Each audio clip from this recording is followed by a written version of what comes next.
বরগুনায় টানা কয়েকদিনের ভারী বর্ষণে তলিয়ে গেছে আমনের বীজতলা, ভেসে গেছে আউশের পাকা ধান, ক্ষতিগ্রস্ত হয়েছে শীতকালীন আগাম সবজি আবাদ। বরগুনা থেকে সোহেল হাফিজের রিপোর্ট। বর্ষা পেরিয়ে এসেছে শরৎ। বছরের এই সময়ে অনেক কৃষক আমনের বীজ রোপণ করছিলেন, কেউ কেউ প্রস্তুতি নিচ্ছিলেন আউশের পাকা ধান কাটার। অন্যদিকে অনেক কৃষকই ব্যস্ত ছিলেন শীতকালীন আগাম সবজি চাষে।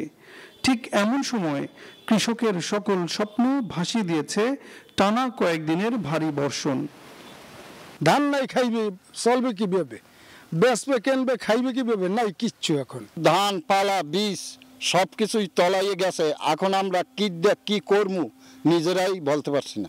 ও ধানের বর্ষা নিবর্ষা, এরপরে বীজ করছি যে বীজ রোপণ করবো, হে বীজের উপরে এখন এক হাত পানি, বীজ শেষ, এককাল গুলিয়ে গেছে। কিভাবে যে আমরা ক্ষেত লাগামো এটা আমরা নিজেরাই বলতে পারতেছি না। যদি সরকার থেকে কোনো ধরনের সাহায্য সহযোগিতা করে হয়তো আমরা বাঁচিয়ে থাকতে পারবো। এ বর্ষণে ক্ষয়ক্ষতির পরিমাণ এখনো নিরূপণ করা সম্ভব হয়নি, তবে এ ক্ষতি পুষিয়ে উঠতে দিশেহারা এখন ক্ষতিগ্রস্ত কৃষকরা। তো এই মুহূর্তে আসলে পুরোপুরি ক্ষতি কৃষকদের পক্ষে কাটিয়ে ওঠা সম্ভব নয়, এবং কৃষি বিভাগ তাদের সাথে রয়েছে, এবং পাশাপাশি সম্পূর্ণ ক্ষতি ব্যাপারটা আমাদেরকে জানাতে হলে আরও হয়তো 2 থেকে 3 দিন সময় লাগবে।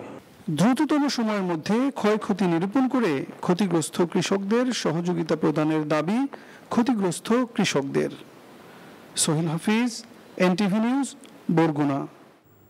এনজিওর কিস্তি প্রথমবার বিকাশ পেমেন্ট করলেই 20 টাকা ইনস্ট্যান্ট ক্যাশব্যাক।